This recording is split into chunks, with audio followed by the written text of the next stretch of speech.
This ABC 15 Flash Briefing is sponsored by Sanderson Ford. Straight up.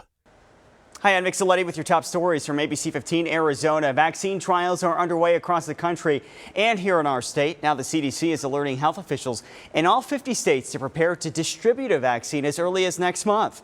This does not mean the CDC thinks the vaccine will be approved in less than 2 months. The organization's director says he thinks that it'll happen by the end of this year. The CDC is offering plans on how to distribute a vaccine and who should get it first. Healthcare and essential workers, long-term care facility residents, and national security populations are all on the top of the list.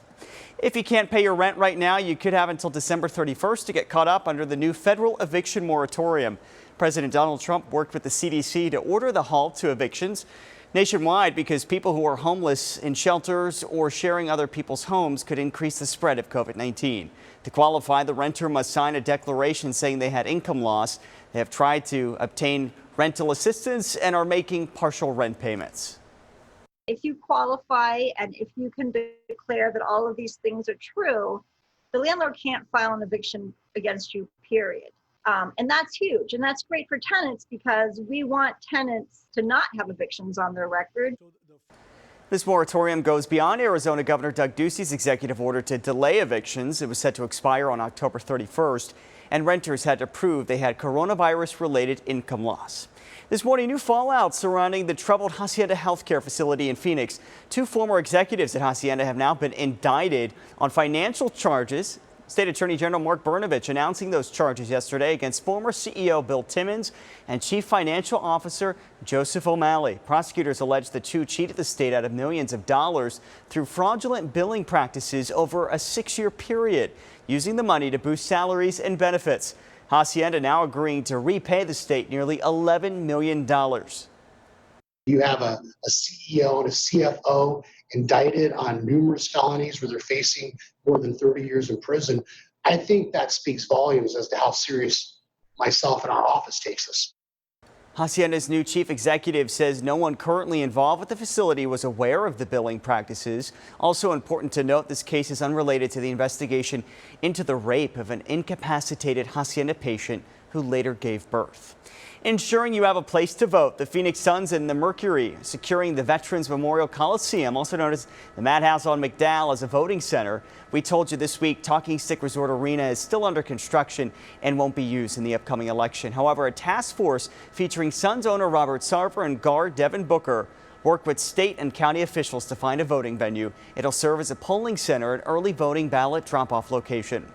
Talking Stick Resort Arena could be host to a Final Four women's basketball tournament. Today, a committee will make a virtual bid presentation to the NCAA to possibly host the tournament for either 2025 or 2026. Phoenix is up against Columbus, Ohio, Tampa, and Portland. The winning city will be announced next month. More local tributes to actor Chadwick Boseman. Harkins Theaters announcing it'll host films all weekend long at select theaters with proceeds going to cancer research. This begins tomorrow through Sunday. Tickets are $5 each and you can see 42, Get On Up, and 21 Bridges. AMC also airing 42 this weekend, and it comes as the theaters in the Valley open today. Changes at theaters include cashless transactions, reduced seating, and hand sanitation stations. The theater's offering a $5 deal on popcorn, drinks, and kids packs through October. There are 11 AMC theaters here in the Valley.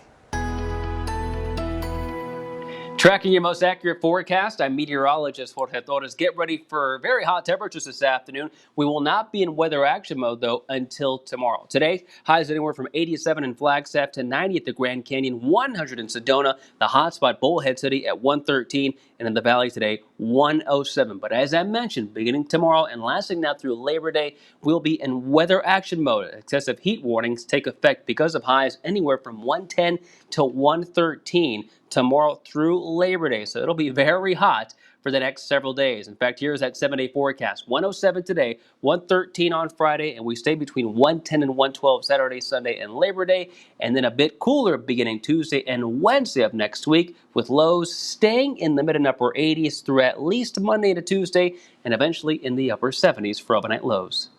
For the latest headlines, weather, and traffic, just go to ABC15.com or download our free ABC15 mobile app.